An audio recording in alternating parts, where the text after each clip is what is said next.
Hi everyone, welcome back. This week we are reading chapter 16, which is all about retailers and omnichannel marketing, which is just a fancy way of saying marketing across multiple channels. And we've been learning about some of those channels and we'll continue to talk about those marketing channels in this chapter as well. So chapter 16 is all about manufacturers and how they connect with different retail partners. It covers how you can choose the right retail partner and the different types of retailers. And then of course, how we create a seamless shopping experience through these omnichannel strategies. So let's talk about choosing the right retail partner. When manufacturers are picking a retail partner, they're considering things like how the product fits into the retailer's existing product mix, whether or not it aligns with the retailer's brand, and if their target customers expect to find their product at this type of retailer. So these are decisions that kind of set up the foundation for successful partnerships when you get the right products in front of the right customers. That's good for the manufacturer and good for the retailer.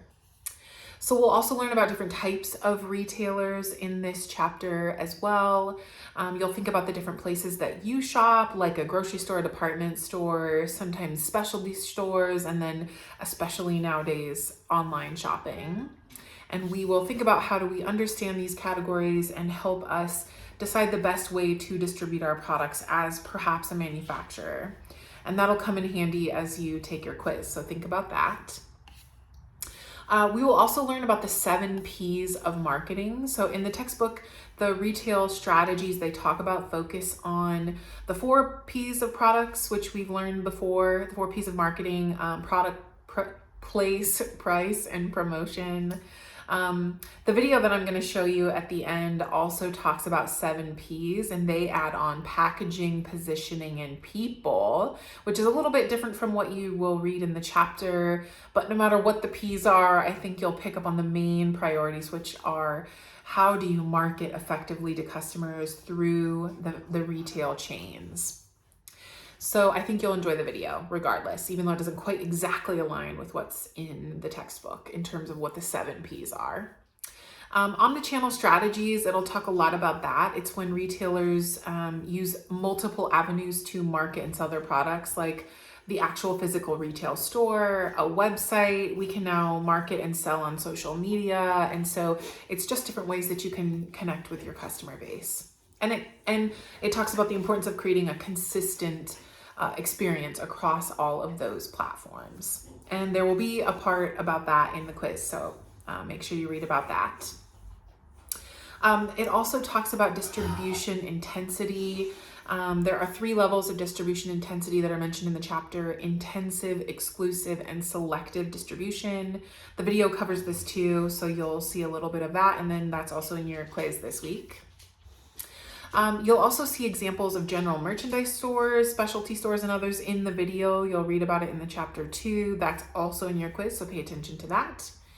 And then we'll talk a little bit about the role of retailing and supply chain. Retailing happens at the end of the supply chain, and it's the final connection to the customer. So remember that as you're taking your quiz. Retailing also adds significant value for products for personal or family use. We can sell directly from a manufacturer, but the retailer provides that extra level of service and expertise, helps keep the product competitive in ever-changing marketplaces. And then we'll talk about the influence that retailers have on manufacturing. Retailers have really changed the game in terms of how products are given to customers. And so we'll talk about how some of those, especially the big retailers, are often influencing and shaping what manufacturers actually produce. So it's an interesting change in the dynamic of how products are created and sold.